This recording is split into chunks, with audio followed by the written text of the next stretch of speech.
Dia mengira aku hanyalah abu dapur yang tak pantas bersanding dengan berlian. Dia memamerkan wanita lain di pesta megah yang sebenarnya milikku. Saat namaku dipanggil sebagai pemilik segalanya, kulihat wajah angkuhnya hancur menjadi debu ketakutan di bawah kakiku. Sebelum ceritanya dimulai, silakan tulis di kolom komentar dari daerah mana saja teman-teman yang menonton cerita ini. Jangan lupa like dan subscribe agar channel ini bisa semakin berkembang dan bisa mempersembahkan cerita yang lebih menarik lagi. Cermin di depanku memantulkan bayangan seorang wanita yang tampak ragu-ragu. Aku menatap wajahku sendiri, mencoba mengenali sosok yang sudah lama terkubur di bawah rutinitas rumah tangga yang melelahkan.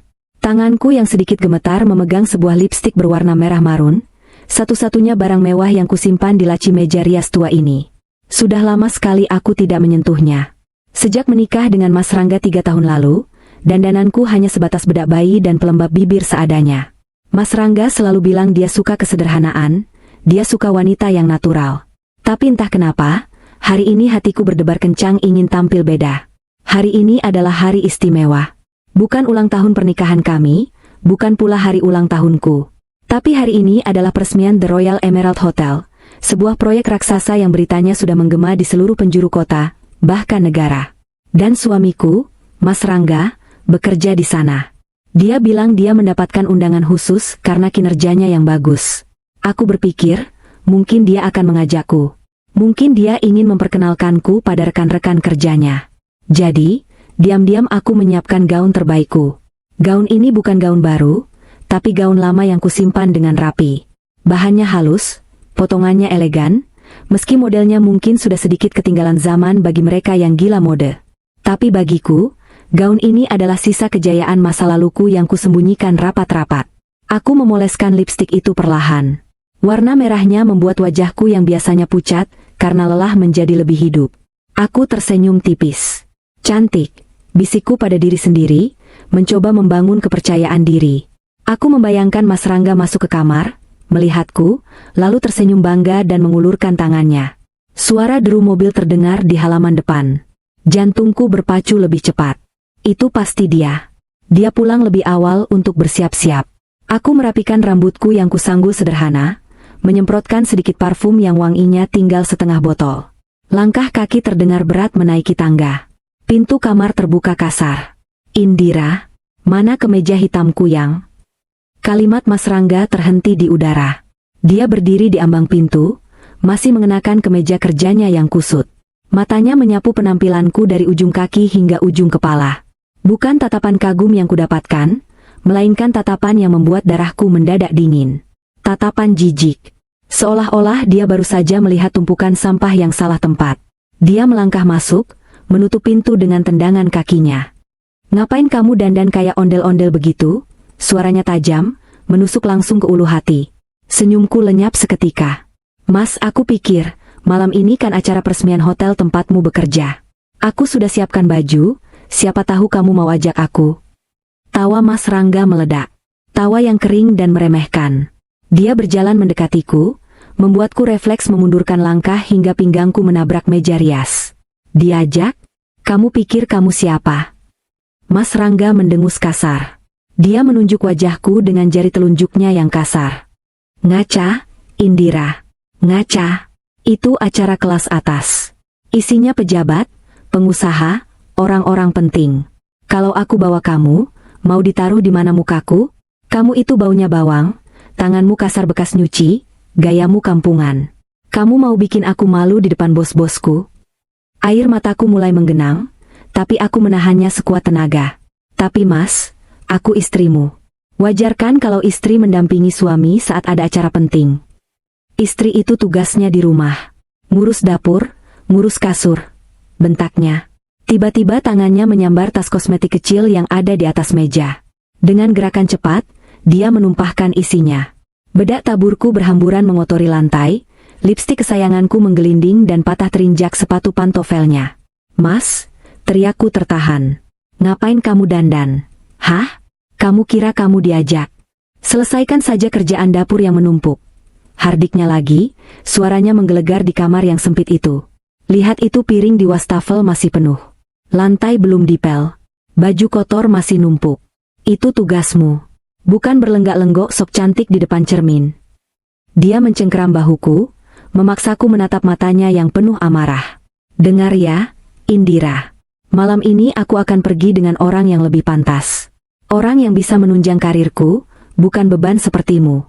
Jadi hapus make up murahanmu itu, ganti bajumu dengan daster, dan kerjakan tugasmu sebagai istri yang becus. Setelah melempar tubuhku kembali ke kursi rias, dia berbalik menuju lemari pakaiannya sendiri. Dia mengambil setelan jas terbaik yang baru saja dia beli minggu lalu, menggunakan uang yang dia bilang bonus kantor, padahal aku tahu itu uang belanja bulan ini yang dia potong. Dia berganti pakaian dengan cepat, menyemprotkan parfum mahal yang wanginya sangat menyengat, lalu menyisir rambutnya dengan gaya klimis. Aku hanya bisa diam membeku. Rasanya seperti ada batu besar yang menghantam dadaku. Sakit sekali. Bukan hanya karena bentakannya, tapi karena dia benar-benar tidak melihatku sebagai manusia yang punya perasaan. Di matanya, aku hanyalah mesin pengurus rumah tangga. Aku pergi. Jangan tunggu aku pulang. Kunci pintu. Dan ingat, kalau aku pulang rumah belum bersih, awas kamu, ancamnya sambil membetulkan dasinya di cermin, tepat di sebelah bayanganku yang menyedihkan. Dia bahkan tidak mau melihat pantulanku di cermin itu. Mas Rangga keluar kamar, melangkah pergi tanpa menoleh sedikit pun. Beberapa detik kemudian, aku mendengar suara mobilnya menderu menjauh. Hening. Rumah ini kembali hening, menyisakan aku dan harga diri yang berserakan di lantai bersama pecahan bedak. Aku menatap serpihan lipstik merah marun yang hancur di lantai. Lipstik itu mahal. Sangat mahal. Itu adalah Christian Louboutin edisi terbatas yang kubeli dulu, sebelum aku memutuskan untuk bermain sandiwara menjadi Indira si gadis sederhana, demi mendapatkan cinta tulus dari seorang laki-laki. Cinta tulus yang kupikir ada pada Rangga. Perlahan, aku bangkit. Aku tidak menangis. Rasa perih di hatiku perlahan berubah menjadi sesuatu yang lain. Sesuatu yang dingin, keras, dan membakar. Aku berjalan menuju jendela, menyingkap tirai sedikit. Di luar sana, langit mulai gelap. Lampu-lampu kota mulai menyala, termasuk lampu sorot raksasa dari arah pusat kota, tempat di mana The Royal Emerald Hotel berdiri megah. Hotel bintang 5 yang pembangunannya kusetujui 3 tahun lalu. Hotel yang merupakan salah satu aset dari ratusan aset di bawah naungan Emerald Group. Perusahaan milikku. Mas Rangga bilang aku akan memalukannya. Dia bilang aku hanya pantas di dapur. Dia bilang dia akan pergi dengan orang yang lebih pantas. Aku tertawa kecil. Tawa yang terdengar asing bahkan di telingaku sendiri. Aku mengambil tisu basah, menghapus sisa lipstik yang berantakan di sudut bibirku. Tapi aku tidak menghapus semuanya. Aku justru merapikannya kembali. Aku berjalan ke arah lemari rahasia di balik gantungan baju-baju dasterku. Di sana, tersembunyi sebuah brankas kecil. Aku menekan kode kombinasinya.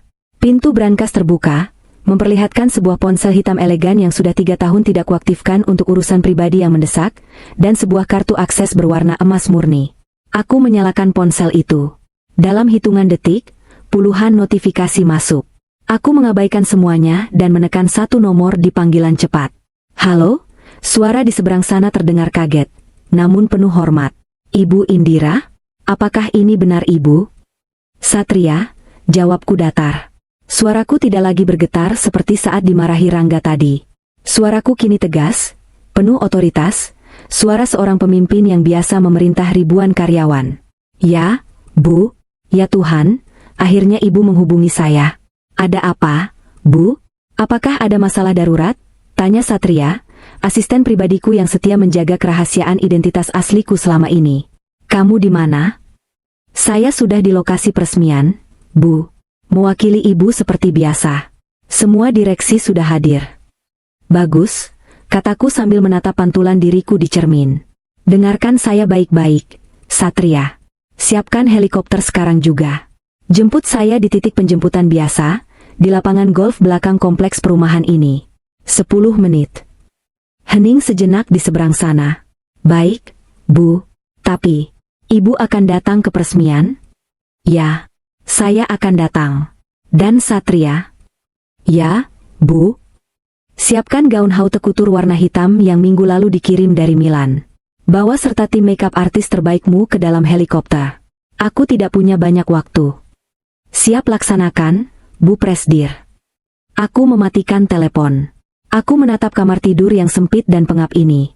Kamar yang menjadi saksi bisu pengabdianku yang sia-sia selama 3 tahun. Mataku tertuju pada foto pernikahan kami yang tergantung miring di dinding. Foto di mana aku tersenyum tulus, sementara Rangga tersenyum penuh kemenangan. Senyum yang baru sekarang kusadari maknanya. Kamu bilang aku cuma pantas di dapur. Mas, bisikku pada foto itu.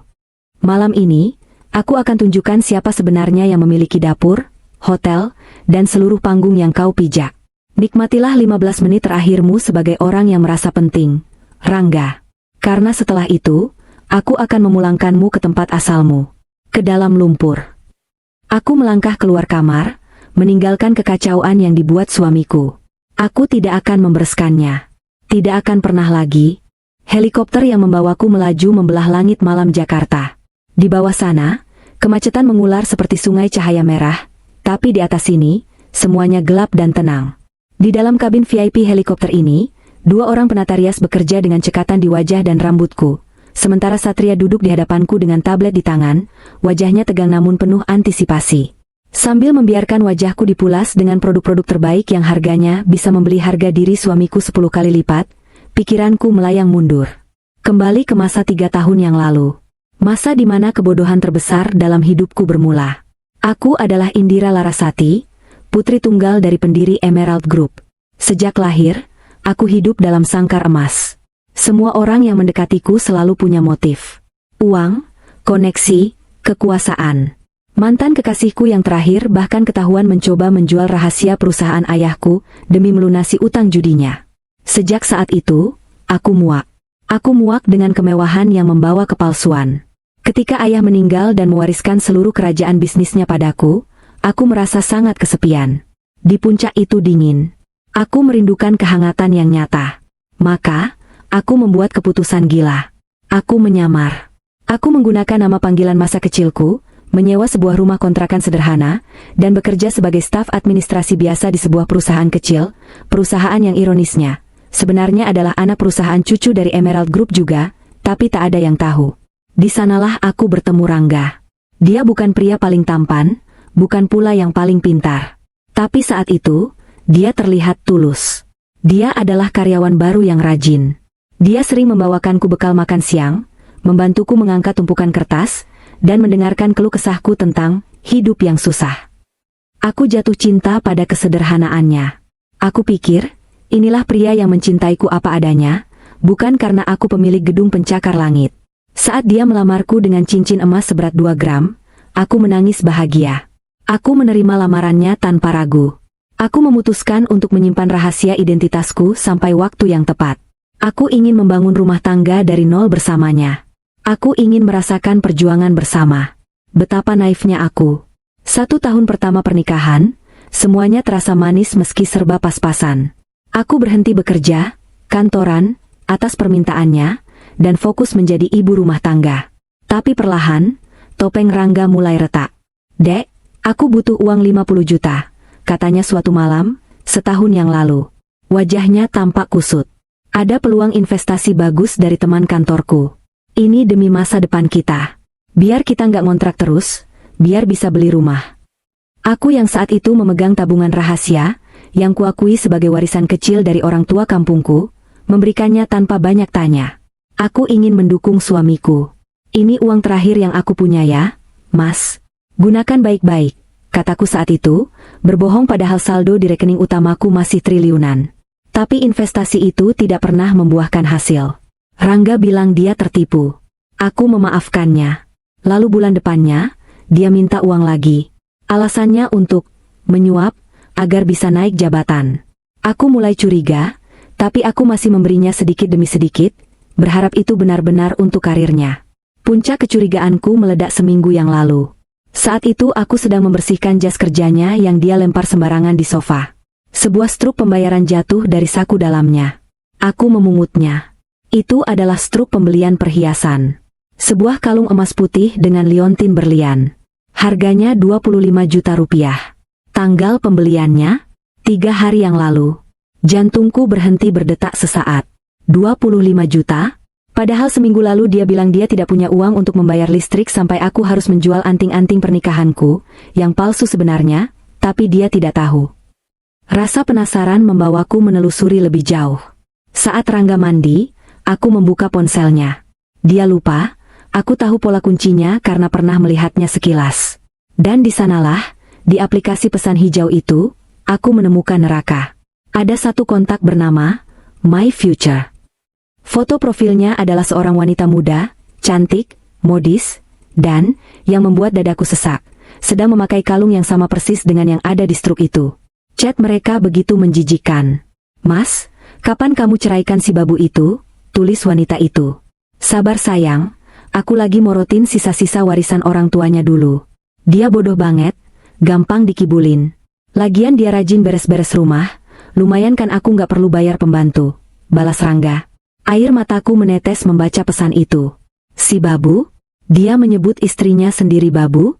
Jadi selama ini, cintanya, perhatiannya, semua hanya demi uang, warisan, yang aku karang ceritanya itu? Tapi itu belum seberapa. Aku membuka galeri fotonya dan menemukan foto dokumen yang membuat darahku mendidih. Itu foto sertifikat rumah kami. Rumah kecil yang kami tempati sekarang. Aku membelinya 2 tahun lalu dengan uangku, tapi di atas namakan Rangga demi menjaga harga dirinya sebagai kepala keluarga. Di foto itu, sertifikat itu sedang dipegang oleh tangan seseorang dengan latar belakang meja kasino. Rangga bukan hanya berselingkuh. Dia penjudi. Dan dia telah menggadaikan rumah tempat kami bernaung. Bu Indira? Suara Satria membuyarkan lamunanku. Aku tersentak kembali ke masa kini, di dalam helikopter yang mulai merendah. "Kita sudah sampai di helipad atap hotel, Bu," kata Satria hati-hati. Dia pasti melihat kilatan amarah dan kesedihan di mataku tadi. "Gaun ibu sudah siap. Waktu kita tinggal 5 menit sebelum MC memanggil nama pemilik utama." Aku menarik napas panjang, menghembuskannya perlahan. Rasa sakit mengingat pengkhianatan itu masih ada, tapi kini tertutup rapat oleh lapisan tekad baja. Aku menatap bayanganku di cermin kecil yang disodorkan penata rias. Wanita di cermin itu bukan lagi Indira si istri penurut yang memakai daster kusam. Wanita di cermin itu adalah Indira Larasati, ratu bisnis yang ditakuti para kompetitor. Mataku tajam, bibirku merah menyala, dan daguku terangkat tinggi. "Satria," panggilku sambil berdiri saat pintu helikopter dibuka. Angin malam menerpa wajahku, menerbangkan ujung gaun hitamku yang megah. "Ya, Bu. Pastikan semua bukti yang aku kirim kemarin sudah siap ditayangkan di layar utama ballroom saat aku beri kode." "Sudah siap 100%, Bu. Tim IT kita sudah membajak sistem presentasi hotel. Rangga tidak akan punya celah untuk lari." "Bagus." Aku melangkah turun dari helikopter. Sepatu hak tinggiku beradu tegas dengan landasan beton. "Ayo kita turun. Ada sampah yang harus aku bersihkan malam ini." Malam ini, Rangga bukan hanya akan kehilangan pekerjaannya. Dia akan kehilangan segalanya. Harga dirinya, nama baiknya, dan wanita simpanannya. Dia pikir dia sedang berada di puncak dunia, karena bisa membawa gundiknya ke pesta mewah? Dia salah. Dia sedang berjalan masuk ke dalam kandang singa. Dan singa itu, adalah istrinya sendiri yang selama ini dia suruh mencuci piring. Aku berjalan menuju lift khusus VVIP. Setiap langkahku adalah hitungan mundur menuju kehancurannya. Lift khusus yang membawaku turun dari helipad menuju ruang tunggu VVIP, terasa bergerak begitu lambat, seolah memberiku waktu untuk memutar ulang rekaman kejadian 3 hari yang lalu. Kejadian yang menjadi amunisi utamaku malam ini. Kejadian di mana aku menemukan senjata yang akan melubangi kepala Rangga secara metaforis. Malam itu hujan turun deras sekali.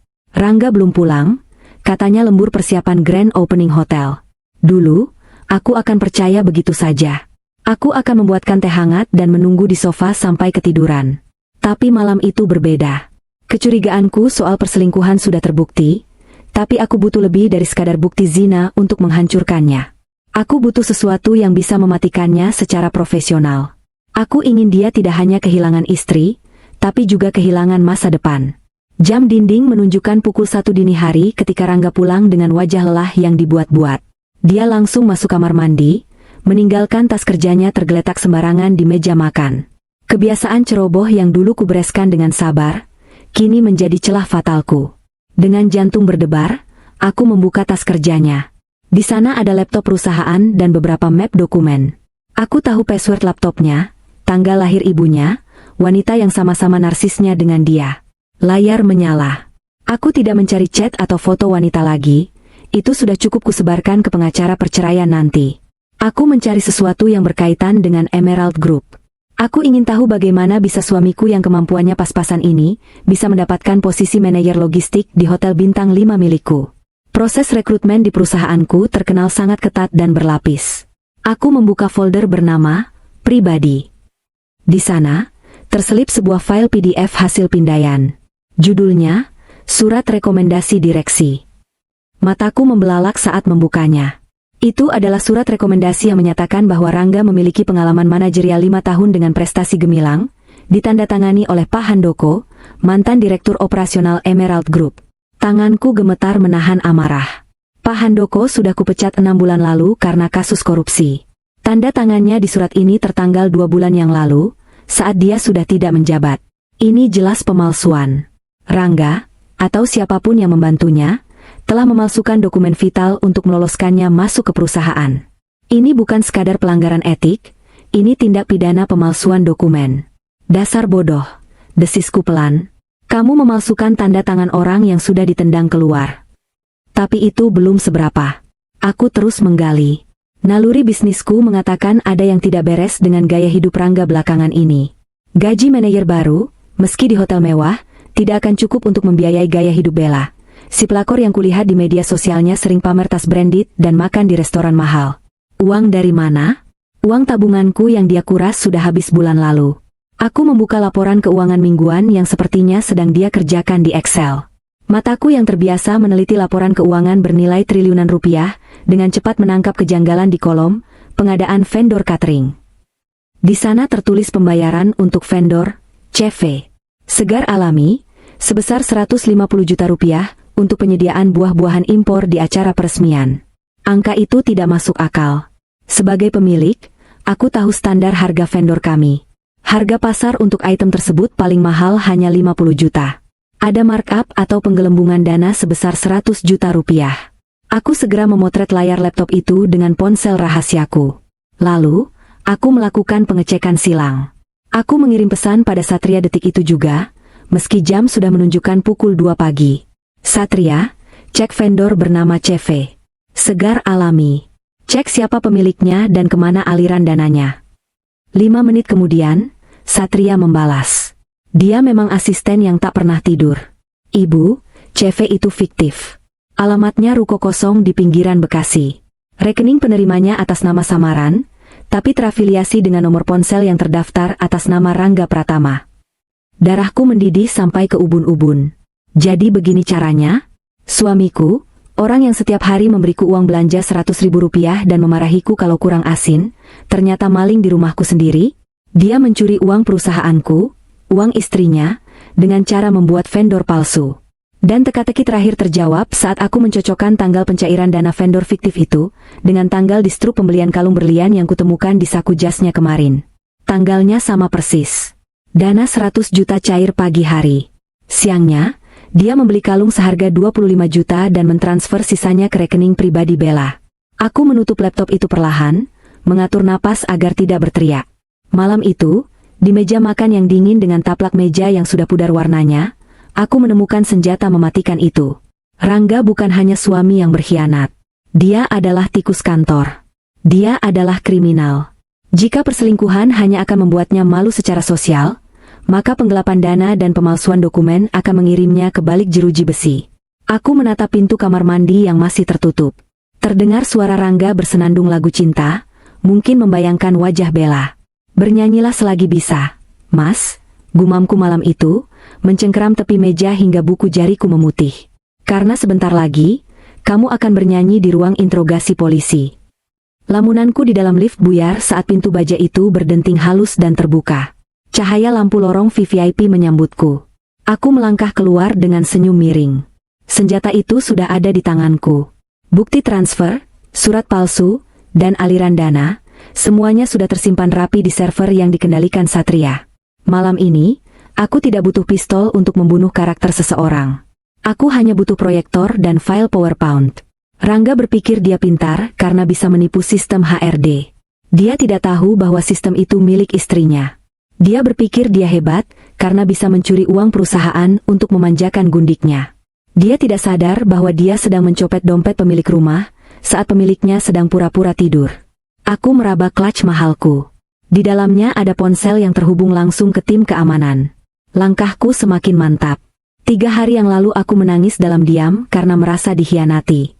Tapi hari ini, emosi itu sudah berubah wujud. Bukan lagi kesedihan, melainkan kegembiraan yang kejam. Kegembiraan seorang pemburu yang melihat mangsanya masuk ke dalam perangkap tanpa sadar. Tunggu aku, Mas, bisikku pada udara kosong. Aku bawa hadiah spesial buat kamu. Bukan kopi pagi atau sarapan nasi goreng, tapi tiket satu arah menuju kehancuran. Pintu ruang VVIP terbuka otomatis, menampilkan ruangan luas bernuansa emas dan beludru merah marun.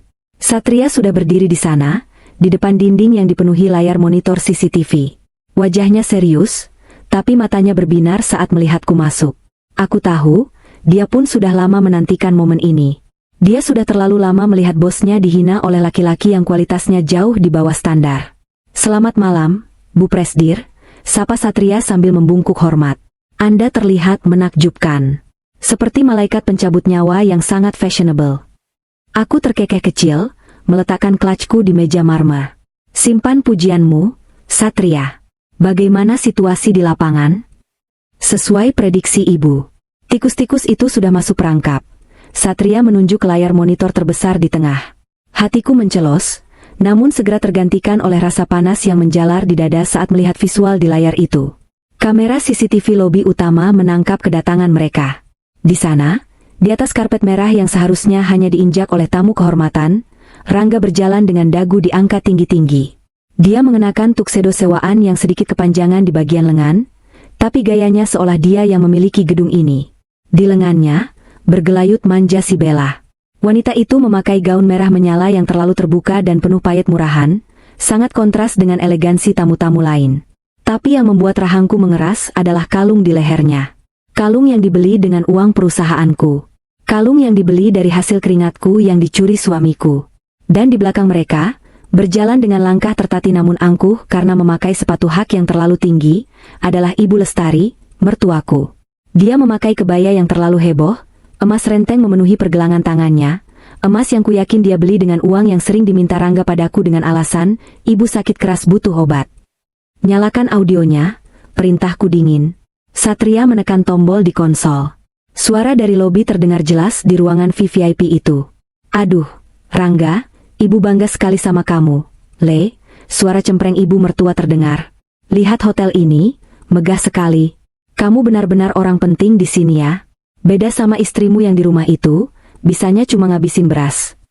Rangga tertawa, suara yang membuatku ingin muntah. Iyalah, Bu, Rangga kan manajer andalan. Kalau nggak ada Rangga, acara ini nggak bakal jalan. Si Indira mana ngerti dunia beginian. Dia MAH taunya cuma nawar kangkung di pasar. Bella ikut menimpali sambil mengibaskan rambutnya yang dicat pirang jagung. Iya, Tante. Kasihan ya Mas Rangga punya istri yang gak bisa dibawa kondangan. Bikin malu aja. Kalau aku kan, pas mendampingi Mas Rangga. Serasi, kan? Banget, Bel. Kamu itu mantu idaman ibu. Cantik, modis, pinter bawa diri. Nanti kalau Rangga sudah cerai sama si beban itu, kalian harus cepat nikah ya. Ibu mau punya mantu yang bisa dipamerin ke arisan. Sahut Ibu Lestari berapi-api. Tanganku mengepal erat hingga kuku-kuku palsuku menancap di telapak tangan. Mereka tertawa-tawa di atas penderitaanku. Mereka merayakan kemenangannya di atas uang curian. Betapa menjijikannya mereka. Cukup, potongku. Satria mematikan audio. Aku berbalik menatap Satria. Wajahku datar, tanpa ekspresi, tapi mataku menyeratkan badai. Satria, ubah rundown acara sekarang. Siap, Bu. Instruksinya? Satria mengangkat tabletnya, siap mencatat. Pertama, biarkan mereka masuk ke Grand Ballroom. Jangan dicegat di pintu. Bahkan, suruh panitia penyambut untuk mengantar mereka ke meja paling depan. Meja nomor 1, tepat di depan panggung utama. Satria tersenyum licik. Meja VVIP? Itu biasanya untuk komisaris, Bu. Biarkan mereka duduk di sana. Biarkan mereka merasa mereka adalah raja dan ratu malam ini. Semakin tinggi mereka terbang, semakin remuk tulang mereka saat jatuh nanti. Aku ingin seluruh tamu melihat wajah mereka dengan jelas saat aku bongkar aibnya. Baik, Bu. Lalu, kedua, pastikan Pak Gilang dan Dewan Direksi lain tahu bahwa aku akan melakukan bersih-bersih di atas panggung. Bilang pada mereka untuk tidak kaget dan ikuti saja alurnya. Pak Gilang pasti akan menikmati pertunjukan ini, dia benci sekali dengan karyawan tidak jujur. Sudah saya informasikan, Bu. Pak Gilang bahkan sudah menyiapkan tim legal di sayap kanan panggung. Ketiga, aku berjalan mendekati jendela kaca satu arah yang menghadap langsung ke bagian atas ballroom. Dari sini aku bisa melihat ribuan tamu mulai memadati ruangan. Polisi. Dua petugas berpakaian preman sudah standby di dekat pintu darurat, dan dua lagi di pintu utama. Begitu ibu beri kode, mereka akan bergerak mengamankan tersangka atas tuduhan penggelapan dan pemalsuan dokumen. Sempurna. Aku melihat ke layar monitor lagi. Rangga dan rombongan sirkusnya sedang digiring oleh pelayan menuju meja VIP. Wajah mereka tampak kaget bercampur girang. Rangga terlihat menepuk dada, mungkin membual pada ibunya bahwa dia mendapat meja itu karena prestasinya. Ibu Lestari sibuk selfie, memamerkan gigi emasnya. Bella sibuk membetulkan letak payudaranya agar terlihat lebih menonjol. Mereka tidak tahu bahwa meja itu adalah kursi pesakitan mereka. Satria, siapkan slide presentasinya. Pastikan transisi dari profil perusahaan ke bukti-bukti kejahatan Rangga berjalan mulus. Aku ingin efek kejut yang maksimal. Jangan sampai ada delay. Tenang saja, Bu. Saya sendiri yang akan jadi operatornya di ruang kontrol. Aku menarik napas panjang, merapikan tatanan rambutku. Gaun hitam haute couture ini memeluk tubuhku dengan sempurna, memberikan aura intimidasi yang kuat. Aku bukan lagi Indira si upik abu. Malam ini, aku adalah Nemesis. Dewi Pembalasan. 5 menit lagi acara dimulai, Bu, Satria mengingatkan. MC akan memanggil ibu untuk memberikan pidato pembukaan sebagai pemilik utama Emerald Group yang selama ini dirahasiakan. Baik. Aku mengambil segelas air mineral, membasahi tenggorokanku yang kering karena emosi. Satria, kamu tahu apa yang paling menyedihkan dari seorang pengkhianat? Satria menggeleng sopan. Apa itu, Bu? Mereka selalu meremehkan orang yang paling tulus mencintai mereka. Rangga meremehkanku karena aku diam. Dia pikir diamku adalah kelemahan. Dia tidak tahu, diamnya singa adalah saat dia sedang mengukur jarak untuk menerkam. Aku berjalan menuju pintu keluar ruang VIP yang terhubung langsung ke belakang panggung. Lorong itu gelap dan sunyi, kontras dengan keriuhan di dalam ballroom. Setiap langkah kakiku bergema, seirama dengan detak jantungku yang semakin mantap. Tidak ada lagi keraguan. Tidak ada lagi rasa kasihan. Waktu untuk menjadi istri berbakti sudah habis saat Rangga melempar koper riasku. Sekarang adalah waktu untuk menjadi CEO yang kejam. Aku berhenti tepat di belakang tirai panggung yang tebal. Aku bisa mendengar suara MC yang menggelegar membuka acara. Selamat malam, hadirin sekalian. Selamat datang di The Royal Emerald Hotel. Malam ini adalah malam yang bersejarah. Aku tersenyum dingin di kegelapan. Ya, sangat bersejarah. Terutama untukmu, suamiku sayang. Nikmatilah sampanye dan caviar MU di meja depan itu. Karena setelah ini, menu makan malammu adalah rasa malu yang akan kau bawa sampai mati. Bu Indira, 1 menit lagi, bisik floor director lewat AirPH di telingaku. Aku mengangguk. Aku siap. Di layar monitor kecil di samping panggung, aku melihat kamera menyorot wajah Rangga yang sedang tertawa lebar menanggapi lelucon seorang pejabat di sebelahnya. Tawa terakhirmu, Rangga. Tawa terakhirmu. Lampu ballroom mulai meredup. Musik orkestra yang dramatis mulai beralun. Saatnya pertunjukan dimulai. Lampu-lampu chandelier kristal raksasa yang menggantung di langit-langit Grand Ballroom mulai meredup secara perlahan. Suasana yang tadinya riuh rendah oleh denting gelas dan percakapan ratusan tamu undangan kini berubah menjadi hening, penuh antisipasi. Musik orkestra yang sedari tadi mengalun lembut sebagai latar belakang kini berubah tempo, menjadi lebih megah, dramatis, dan menggetarkan dada. Aku berdiri di balik tirai bludru tebal di sisi panggung, jantungku berdetak seirama dengan dentuman bass dari sound system ribuan watt. Dari celah kecil tirai, aku bisa melihat semuanya. Pemandangan di depan sana bagaikan sebuah lukisan ironi yang sempurna. Di meja nomor 1, meja paling depan yang posisinya sangat strategis, duduklah 3 orang manusia yang paling ingin kuhancurkan malam ini. Mas Rangga tampak sangat menikmati perannya. Dia duduk dengan kaki disilangkan, gelas sampahnya di tangan kanan, dan tangan kirinya sesekali menepuk punggung tangan Bella yang duduk di sebelahnya. Wajahnya memancarkan arogansi yang kental. Dia merasa dia adalah raja kecil di kerajaannya sendiri, tanpa menyadari bahwa dia hanyalah badut di istanaku. Di sebelahnya, Ibu Lestari, ibu mertuaku yang selama 3 tahun ini tak pernah absen menghina masakanku, tampak sibuk dengan ponselnya. Mungkin dia sedang melakukan siaran langsung di media sosial, memamerkan kepada teman-teman arisannya bahwa dia sedang berada di pesta kelas atas. Dia tertawa lebar, memamerkan deretan gigi dan perhiasan emasnya yang berlebihan, terlihat sangat kontras dengan tamu-tamu lain yang tampil elegan dan understated. Dan Bella wanita itu. Dia tersenyum manja, sesekali membisikkan sesuatu ke telinga Rangga yang membuat suamiku itu tertawa terbahak-bahak. Mereka terlihat seperti pasangan bahagia. Pasangan serasi.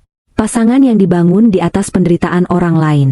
Suara MC yang berwibawa menggema memenuhi ruangan, memecah keheningan. Hadirin sekalian yang terhormat, selamat malam dan selamat datang di peresmian The Royal Emerald Hotel. Malam ini adalah malam yang sangat istimewa bagi kita semua. Tepuk tangan sopan terdengar dari seluruh penjuru ruangan. Rangga ikut bertepuk tangan, tapi dengan gaya yang dilebih-lebihkan, seolah dia ingin semua orang melihat antusiasmenya.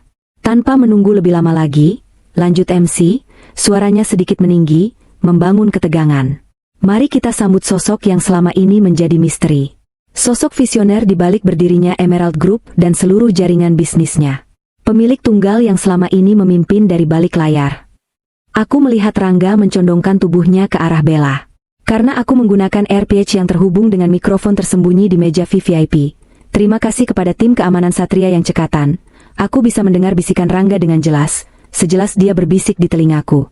Pasti yang keluar bapak-bapak tua botak atau bule gendut. Bisik Rangga sambil terkekeh meremehkan. Pemilik Emerald Group itu kan terkenal misterius. Paling karena fisiknya nggak meyakinkan makanya sembunyi terus. Bella tertawa kecil, menutup mulutnya dengan tisu koktail. Iya, Mas. Paling juga aki-aki bau tanah. Beda sama kamu, masih muda, ganteng, calon direktur masa depan. Jelas dong, sayang, sahut Rangga percaya diri. Aku tersenyum miring di balik kegelapan. Nikmati detik-detik terakhir kebodohanmu, Mas. Hadirin sekalian, mohon berikan tepuk tangan yang paling meriah untuk Presiden Direktur Emerald Group, Ibu Indira Larasati. Musik orkestra mencapai puncaknya. Lampu sorot utama spotlight yang menyilaukan mata langsung menembak ke arah pintu masuk VVIP di samping panggung, tempat di mana aku akan muncul. Di meja nomor 1, aku melihat reaksi yang sangat menarik. Saat nama Indira Larasati disebut, Rangga tidak langsung bereaksi. Otaknya sepertinya mengalami keterlambatan memproses informasi. Nama, Indira, terlalu umum. Dia mungkin berpikir itu Indira yang lain. Tapi saat dia menyadari nama lengkap itu, Larasati, gelas sampahnya di tangannya berhenti di udara, setengah jalan menuju mulutnya. Pintu ganda yang tinggi dan megah itu terbuka secara otomatis. Satria melangkah keluar lebih dulu. Dia mengenakan setelan jas hitam rapi, wajahnya dingin dan profesional. Dia berdiri di sisi pintu, lalu membungkuk hormat mempersilakan aku lewat. Aku melangkah keluar. Cahaya lampu sorot langsung memandikan seluruh tubuhku. Gaun hitam haute couture yang kukenakan memantulkan cahaya dengan indah. Butiran kristal Swarovski yang tertanam di kainnya berkilauan seperti bintang di langit malam. Rambutku yang biasanya digelung asal-asalan dengan karet gelang dapur, kini tergerai indah dengan gelombang elegan hasil karya penata rambut terbaik. Wajahku yang biasanya polos dan berminyak karena uap masakan, kini terpahat sempurna dengan make-up yang menonjolkan garis rahang dan tatapan mataku yang tajam. Aku berjalan pelan. Setiap langkah kaki yang kubuat di atas lantai marmer itu terasa sangat memuaskan. Suara hak sepatu stiletoku menggema, tak seolah menghitung mundur detak jantung Rangga. Aku tidak langsung melihat ke arah penonton. Aku menatap lurus ke depan, dagu terangkat, membiarkan aura kekuasaan menguar dariku. Para pelayan yang berbaris di sepanjang karpet merah, menuju panggung serempak membungkukkan badan 90 derajat saat aku lewat. Selamat malam, Bu Presdir, ucap mereka serempak, suara mereka tegas dan penuh hormat. Baru saat itulah aku mengalihkan pandanganku ke meja nomor 1. Efeknya sungguh luar biasa. Lebih nikmat dari makanan termahal sekalipun. Wajah Rangga pucat pasi. Warnanya seputih kertas tisu di meja. Matanya melotot nyaris keluar dari rongganya. Mulutnya ternganga lebar, rahang bawahnya seolah jatuh ke lantai. Gelas sampahnya yang tadi dia pegang tergelincir dari jarinya yang gemetar, jatuh ke meja, menumpahkan isinya ke pangkuan celana mahalnya. Tapi dia tidak peduli. Dia bahkan tidak berkedip. Dia menatapku seperti melihat hantu. Hantu istrinya yang tadi sore dia hina bau bawang. Di sebelahnya, Bella juga sama syoknya. Dia mematung dengan garpu kue masih menempel di bibirnya. Matanya menyapu penampilanku dari atas ke bawah, membandingkan gaun mahalku dengan gaun merah noraknya. Dia mengenali wajahku, wajah wanita yang fotonya pernah dia lihat di dompet Rangga, dan dia tertawakan sebagai pembantu. Tapi wanita di depan dia sekarang terlihat seperti ratu yang bisa membeli harga dirinya dalam hitungan detik.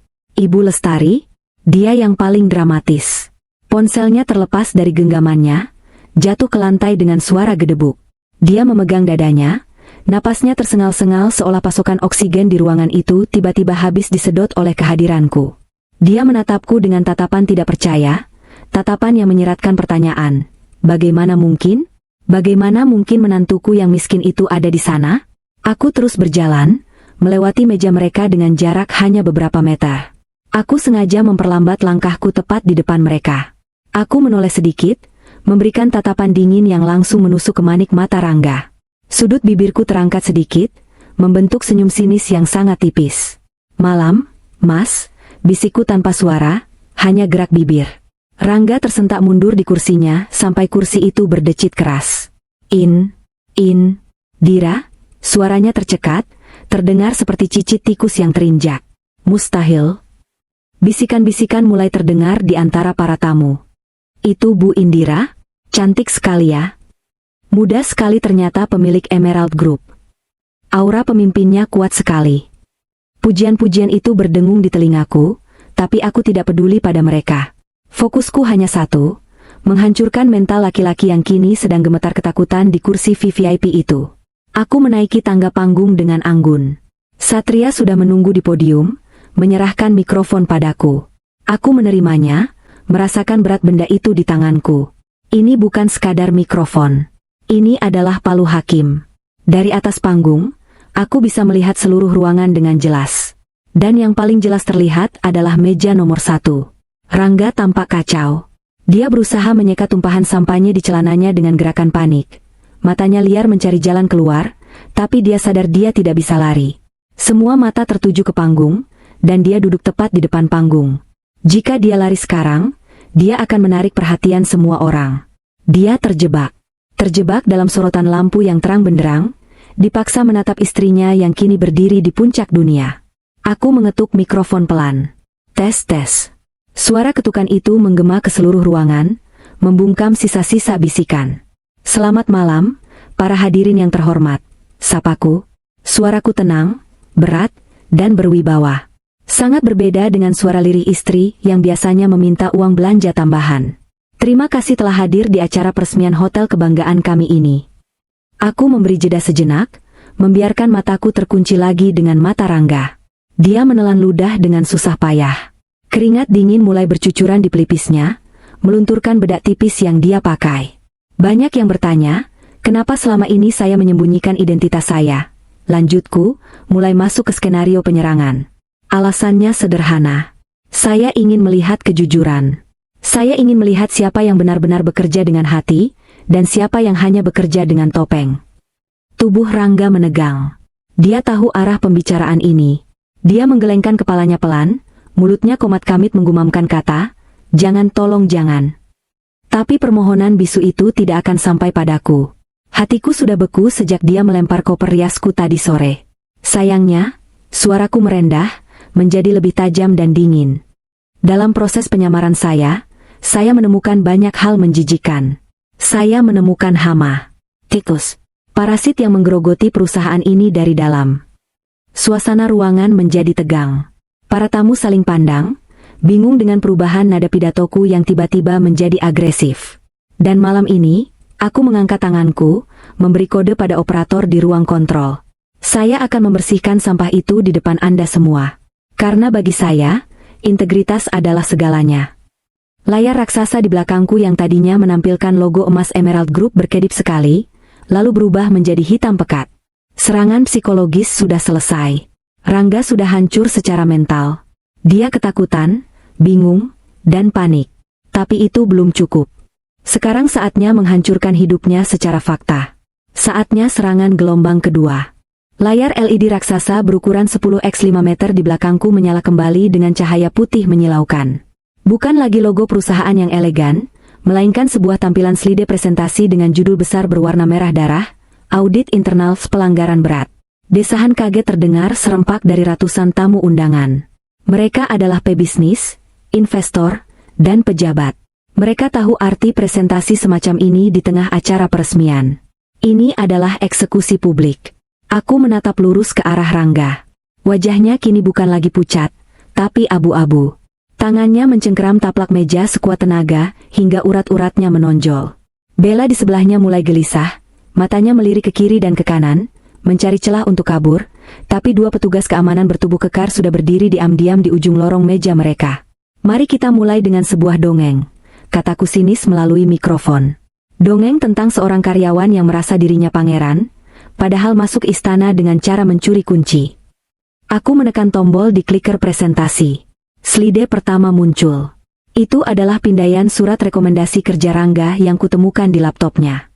Di sebelahnya, ditampilkan surat pernyataan resmi dari HRD yang menyatakan bahwa tanda tangan di surat itu palsu, lengkap dengan analisis forensik digital. Hadirin sekalian, suaraku lantang membelah kesunyian. Perkenalkan, Rangga Pratama. Manajer logistik yang kalian banggakan selama 6 bulan terakhir. Semua kepala di ruangan itu berputar serentak ke arah meja nomor 1. Ribuan mata menatap Rangga. Lampu sorot tambahan tiba-tiba menyala, menyorot tepat ke arah Rangga, membuatnya silau dan semakin terpojok. Dia menunduk dalam-dalam, mencoba menyembunyikan wajahnya. Rangga Pratama diterima di perusahaan ini karena surat rekomendasi dari mantan direktur operasional kami, Bapak Handoko. Namun, ada satu fakta lucu, aku tersenyum dingin. Pak Handoko sudah dipecat dan dipenjara 2 bulan sebelum surat ini dibuat.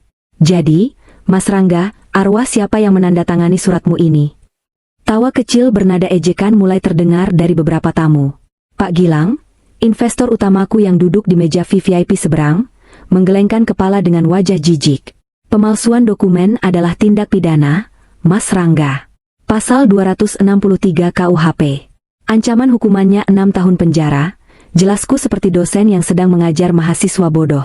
Ibu Lestari mulai menangis histeris di kursinya. Bohong. Itu bohong. Anakku orang jujur. Kamu memfitnah suamimu sendiri, Indira, istri durhaka.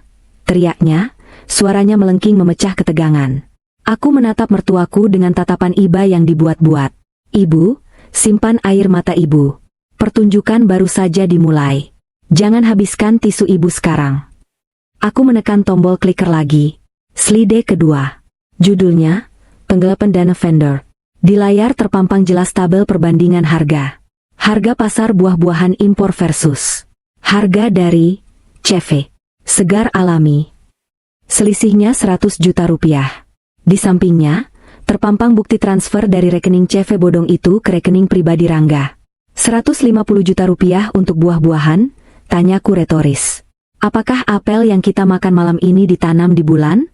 Atau mungkin anggurnya disiram dengan air suci dari Himalaya? Tawa para tamu makin keras. Mereka mulai menikmati roasting ini.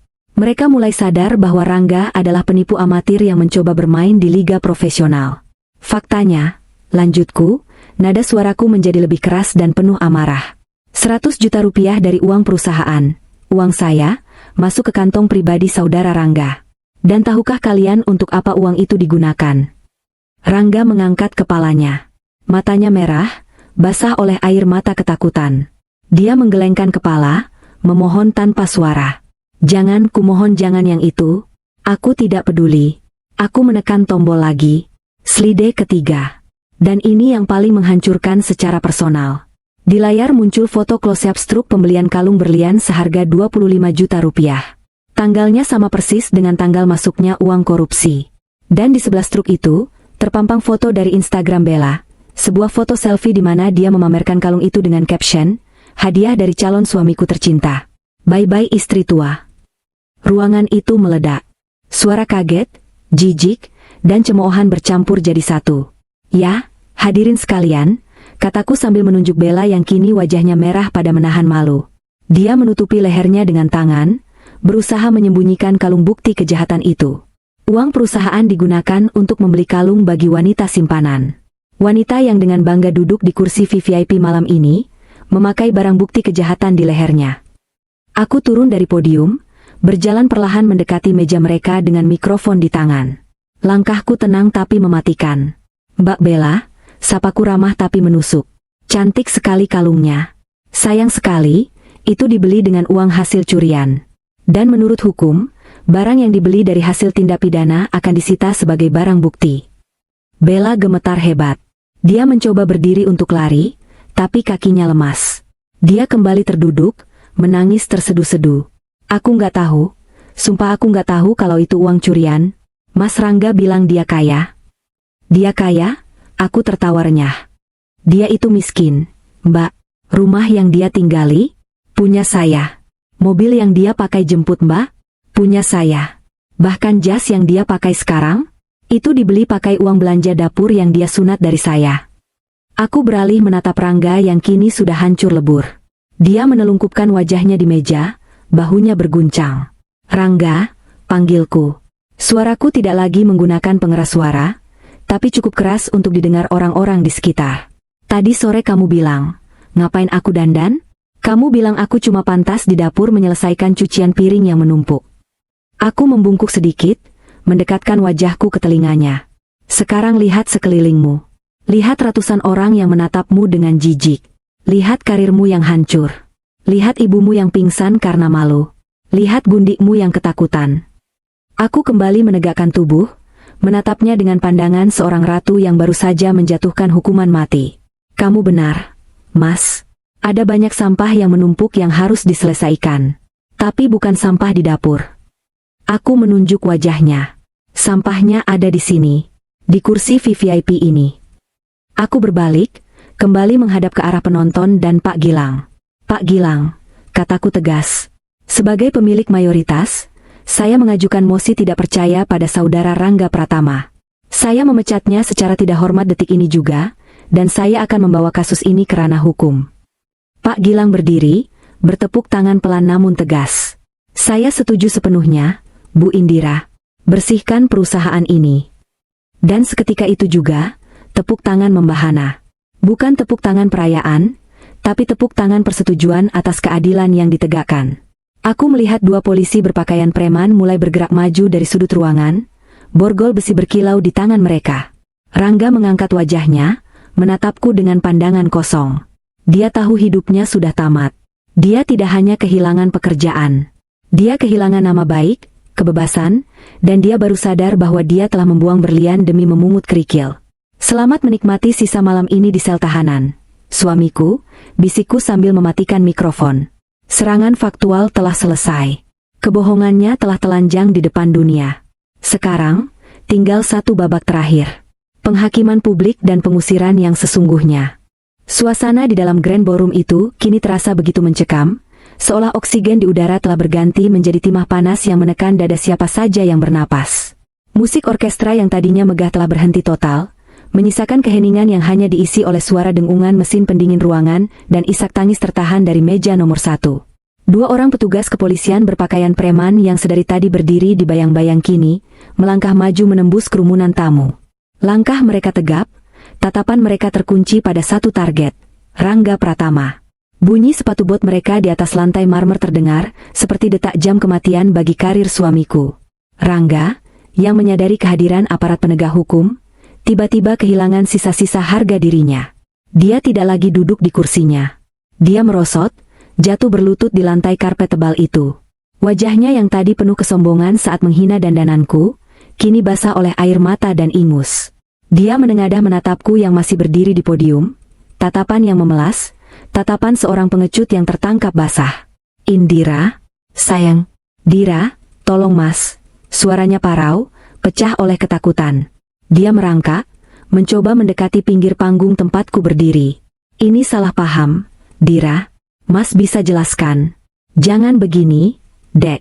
Kita suami istri, aib suami aib istri juga, kan?" Aku menatapnya dari ketinggian panggung, merasakan gelombang kejijikan yang luar biasa. Dia masih berani membawa dalil suami istri?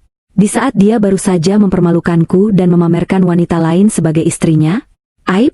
Ulangku, suaranya kugemakan lewat mikrofon agar seluruh ruangan mendengar. Kamu benar, Mas. Kamu adalah aib. Dan malam ini, aku sedang membuang aib itu. Saudara Rangga Pratama, salah satu polisi itu bersuara, nadanya datar namun tegas sambil mengeluarkan surat penangkapan dari balik jaket kulitnya. Kami memiliki surat perintah penangkapan atas dugaan penggelapan dana perusahaan, pemalsuan dokumen, dan penipuan. Anda punya hak untuk diam, tapi segala yang Anda katakan bisa dan akan digunakan untuk melawan Anda di pengadilan. Bunyi klik dari borgol besi yang mengunci kedua pergelangan tangan Rangga terdengar begitu nyaring di ruangan yang sunyi itu. Rangga menjerit histeris saat logam dingin itu menyentuh kulitnya. Enggak, saya dijebak. Ini konspirasi. Bu Gilang, tolong saya manajer terbaik Anda. Rangga meronta, menoleh ke arah Pak Gilang yang duduk tak jauh dari sana. Pak Gilang hanya menyesap wainya dengan tenang, lalu memalingkan wajah seolah Rangga adalah lalat yang mengganggu pemandangan. Penolakan itu adalah pukulan telak. Rangga sadar, tidak ada satu orang pun di ruangan elit ini yang akan membelanya. Sementara itu, Bella yang duduk membeku di samping kursi kosong Rangga mencoba mengambil kesempatan dalam kesempitan. Dengan tangan gemetar, dia menyambar tas tangan kecilnya, mencoba berdiri pelan-pelan dan menyelinap mundur ke arah kerumunan, berharap tidak ada yang memperhatikan. Tahan dia, perintahku dingin. Satria, yang sudah mengantisipasi gerakan tikus kecil itu, memberi kode pada dua petugas keamanan wanita yang bersiaga di sisi kiri. Mereka langsung bergerak cepat, memotong jalur pelarian Bella. Loh, apa-apaan ini? Lepasin gue. Bella berteriak melengking saat lengannya dicengkeram petugas keamanan. Gue nggak salah apa-apa. Gue cuma tamu undangan. Gue nggak tahu apa-apa soal penggelapan uang. Aku turun dari panggung, berjalan perlahan membelah kerumunan yang otomatis meminggir memberiku jalan, seperti laut merah yang terbelah untuk Musa. Aku berhenti tepat di depan Bella yang sedang meronta-ronta. Wajahnya yang penuh makeup tebal kini luntur. Maskaranya meleleh menciptakan jejak hitam di pipinya, membuatnya terlihat seperti badut yang menyedihkan. Kamu bilang kamu tidak tahu apa-apa, tanyaku lembut, tapi tatapanku menusuk langsung ke matanya. Rekeningmu berkata lain, Bella. Aliran dana 100 juta rupiah masuk rekeningmu tepat di hari yang sama saat vendor fiktif itu cair. Kamu menikmati uang curian. Itu namanya penadah. Pasal 480 KUHP. Bella menggeleng panik, itu hadiah. Mas Rangga bilang itu uang bonus. Sumpah, Mbak Dira, aku nggak tahu. Aku cuma korban rayuan buaya darat ini. Dia menunjuk Rangga yang sudah terborgol dengan wajah penuh kebencian. Sungguh pemandangan yang menggelikan. Dua orang yang sejam lalu saling memuji dan bermesraan, kini saling tunjuk dan saling menyalahkan demi menyelamatkan kulit masing-masing. Cinta sejati? Omong kosong. Cinta mereka hanya sebatas saldo rekening. Dan kalung itu, aku menunjuk lehernya. Lepaskan sekarang. Itu aset perusahaan. Enggak, ini punyaku. Ini hadiah. Bella mencoba menutupi kalungnya. Lepaskan atau petugas yang akan melepaskannya secara paksa dan menambahkan pasal pencurian ke dalam berkasmu, ancamku. Dengan tangan gemetar dan isak tangis yang meraung-raung, Bella melepas kalung berlian itu. Dia melemparnya ke arahku, tapi Satria dengan sigap menangkapnya dengan sarung tangan putih. Seolah barang itu terlalu kotor untuk disentuh langsung. Bawa dia. Dia juga akan diperiksa sebagai saksi kunci dan tersangka pendamping. Perintahku pada polisi. Bella menjerit-jerit saat digiring keluar. Teriakannya tentang hak asasi tenggelam oleh cibiran para tamu undangan. Kini, tinggal satu orang lagi. Ibu Lestari. Mertuaku. Wanita parubaya itu masih duduk di kursinya. Tubuhnya gemetar hebat, wajahnya pucat pasi seperti mayat. Dia menatap Rangga yang diseret polisi, lalu menatapku. Matanya memancarkan campuran antara rasa takut, malu, dan kemarahan yang tidak pada tempatnya. Dia bangkit berdiri, kakinya goyah. Dengan sisa-sisa keberanian palsunya, dia menunjuk wajahku. Indira, tega kamu ya? Kamu istri macam apa memperlakukan suami seperti binatang begitu? Di depan orang banyak lagi. Kamu nggak punya hati. Anakku itu tulang punggung keluarga. Para tamu mulai berbisik-bisik lagi. Kali ini nada suaranya penuh keheranan melihat ketidaktahuan wanita tua ini. Aku tersenyum miris. Ibu masih bicara soal tulang punggung? Tulang punggung yang keropos karena rayap korupsi. Aku melangkah maju selangkah, membuat Ibu Lestari mundur ketakutan. Selama 3 tahun, Ibu menghina saya. Ibu bilang saya menumpang hidup. Ibu bilang saya parasit. Ibu membandingkan saya dengan Bella yang katanya lebih berkelas. Sekarang lihat, Bu. Siapa yang parasit? Rumah yang Ibu dan Rangga tempati, yang Ibu pamerkan ke tetangga sebagai hasil keringat Rangga, itu sertifikatnya atas nama saya, tapi sudah digadaikan oleh anak kebanggaan Ibu untuk judi, ungkapku tanpa ampun. Fakta ini membuat mata Ibu Lestari membelalak. Mulutnya terbuka, tapi tak ada suara yang keluar. Mobil yang Ibu pakai untuk kesini? Itu mobil inventaris kantor yang dicuri kuncinya oleh Rangga. Dan baju serta emas yang Ibu pakai? Itu dibeli pakai uang belanja saya yang Rangga potong setiap bulan. Aku menarik napas panjang, melepaskan semua beban yang selama ini menumpuk di dada. Malam ini juga, silakan Ibu dan barang-barang Ibu keluar dari rumah saya. Saya akan kirim orang untuk mengganti kunci rumah 1 jam dari sekarang. Jika Ibu masih ada di sana, saya akan anggap sebagai penyerobotan properti. Kamu mengusir mertuamu sendiri? Suaranya bergetar, air matanya mulai tumpah. Bukan air mata penyesalan, tapi air mata karena kehilangan kenyamanan. Saya tidak mengusir mertua, jawabku tegas. Saya mengusir orang asing yang bersekongkol menghancurkan rumah tangga saya. Satria, antar ibu ini keluar. Pastikan dia tidak membawa satupun barang milik Emerald Group. Baik, Bu. Satria memberi kode pada staf keamanan. Ibu Lestari menangis meraung-raung, memanggil nama Rangga, memanggil nama almarhum suaminya, mencoba mencari simpati. Tapi tidak ada yang peduli. Di mata para elit bisnis di ruangan ini, tidak ada dosa yang lebih besar daripada ketidakjujuran dan ketidaktahuan diri. Rangga diseret melewati pintu keluar ballroom dengan kepala tertunduk, diiringi kilatan lampu kamera wartawan yang entah sejak kapan sudah menunggu di luar. Berita ini akan menjadi headline besok pagi, skandal di Emerald Group, suami sang CEO ditangkap di pesta peresmian. Bella digiring di belakangnya, masih sambil memaki-maki nasib. Dan Ibu Lestari dipapah keluar oleh security, kakinya lemas tak bertenaga menghadapi kenyataan bahwa besok dia akan menjadi gelandangan. Setelah pintu besar itu tertutup di belakang punggung mereka, keheningan kembali menyelimuti ruangan. Tapi kali ini, keheningan itu berbeda. Itu adalah keheningan penuh rasa hormat. Aku berdiri sendirian di tengah ruangan, di bawah sorotan lampu kristal. Aku merasa lelah, sangat lelah. Tapi di saat yang sama, aku merasa sangat ringan. Seperti ada rantai besi seberat 1 ton yang baru saja lepas dari kakiku. Pak Gilang adalah orang pertama yang memecah keheningan. Dia berdiri dan mulai bertepuk tangan. Perlahan, satu persatu tamu lain ikut berdiri. Tepuk tangan itu semakin lama semakin gemuruh, memenuhi ruangan Grand Ballroom. Itu bukan tepuk tangan untuk sebuah pertunjukan drama, melainkan tepuk tangan pengakuan. Pengakuan bahwa Indira Larasati telah kembali. Aku membungkuk hormat sedikit kepada para hadirin, lalu menyerahkan mikrofon kepada MC yang masih bengong. Silakan nikmati hidangannya. Tenang saja, buah-buahannya sudah saya ganti dengan vendor yang jujur, kataku sambil tersenyum tipis, lalu berbalik meninggalkan panggung. Malam ini, aku bukan lagi istri yang menunggu di dapur. Malam ini, aku adalah ratu yang baru saja membersihkan istananya dari kotoran. 6 bulan kemudian, udara pagi di Paris selalu memiliki aroma yang khas, campuran antara wangi kruasan hangat, kopi yang baru diseduh, dan aroma kebebasan yang menyegarkan.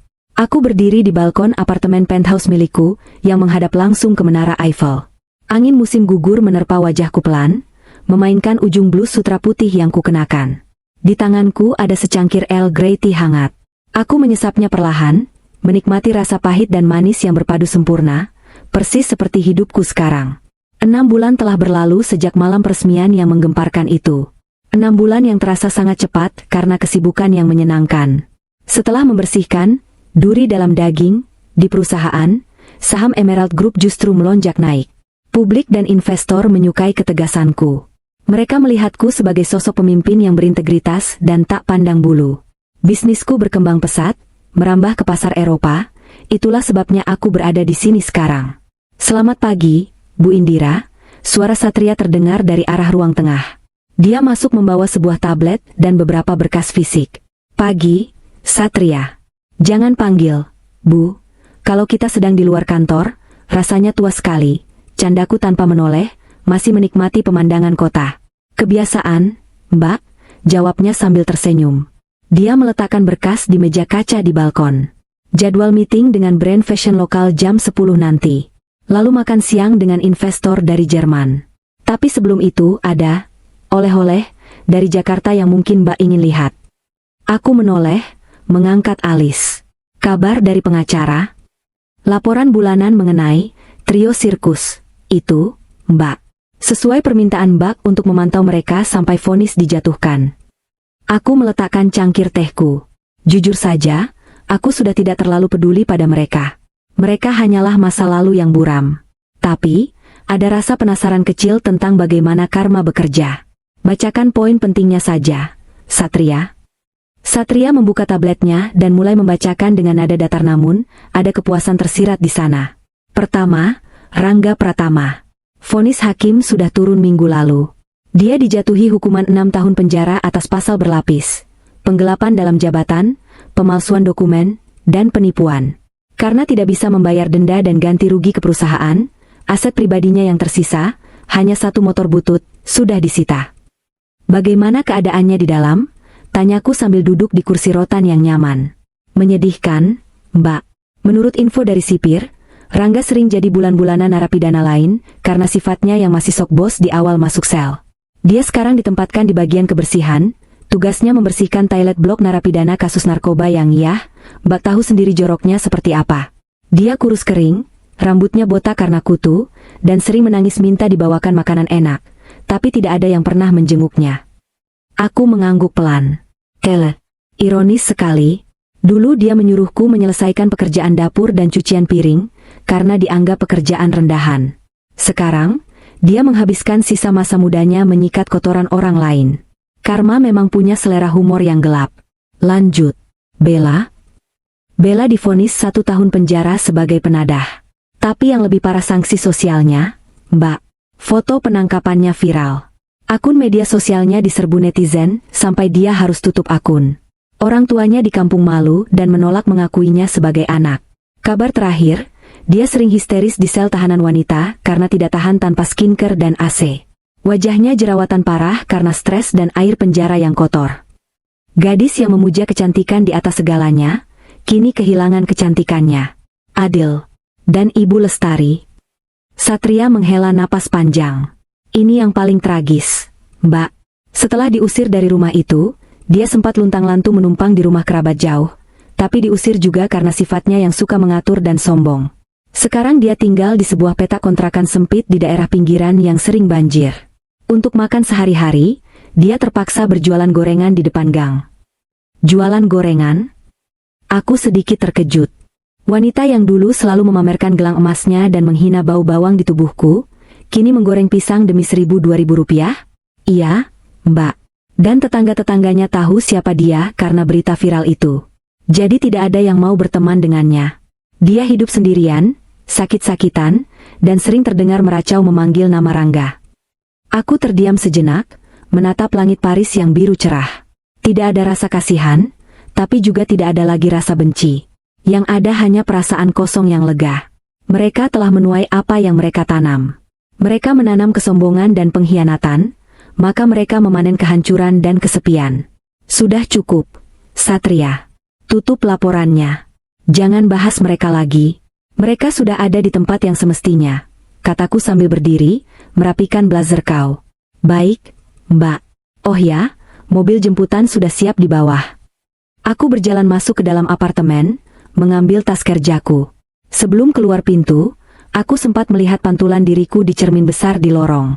Indira yang ada di cermin itu tersenyum padaku. Bukan senyum palsu untuk menutupi luka, tapi senyum wanita yang merdeka.